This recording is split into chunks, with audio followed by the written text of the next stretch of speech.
I am Kelly Brown Douglas, Dean of the Episcopal Divinity School at Union Theological Seminary here in New York City. Thank you for joining us for another in our series of Just Conversations, where we engage issues of racialized inequities intrinsic to our nation and our collective responsibility to create a more just future. Black people, we believe in justice, we believe in fairness, we believe in accountability, and fundamentally we believe in each other, right? But we, from our experience, have learned not to trust movements because so many of us have been left out and left behind. This moment that we're in right now is a moment that we must take advantage of, where the issues and the needs and the concerns of our community are front and center. Now, just because everybody's talking about it doesn't mean things are going to be done about it. That is our task. No one should live anywhere in the world where they're just surviving. We were created to be thriving. We were created to be loved. We were created to feel substantiated. And when those conditions do not exist, or let's say they exist for some people but not others, then that is an unjust world. And that, again, is not true to the witness of who God is. Black queer folks who are kind of at the forefront of protests. I mean, you think about what happened last summer, it was incredible, led by young people who were really saying, we're not taking this anymore. And I think pushed towards change in a completely different way than I've seen in my lifetime personally.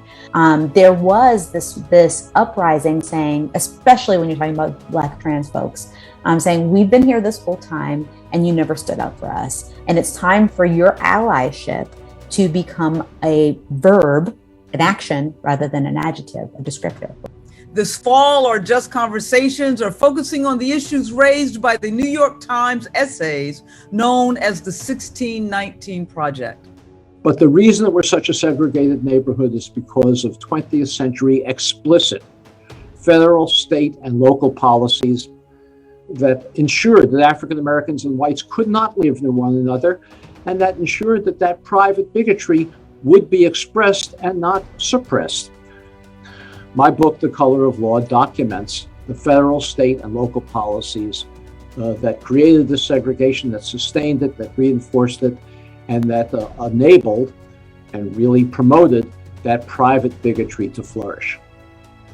See, environmental racism has already been lynching us, right? And it's a slow lynching, as I call it. When you pump toxins into the air of Black communities, and Black children have asthma and their parents spend more time in hospitals having to care for their young child who can hardly breathe, right? These are slow lynchings. And when those voices of disempowered people wake up, when those voices of disempowered people are starting to be heard by those who have wealth, by those who have influence, by those who have been privileged in our society, we can change the way that we operate to move those who've been excluded and those who've been pushed to the margins to the center of our decision making. All we're asking for is for a country to live up to its stated ideals, and to make sure that you recognize that when we're all in the game is elevated. And what I really want more than anything else is to dream a world that will be worthy of the dreams and hopes of my grandchildren.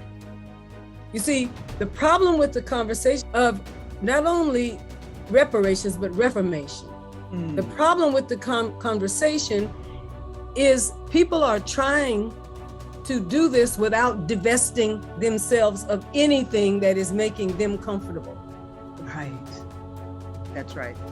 The story suggests that the Black person whose logs were there could not live in the house because there couldn't be a mix.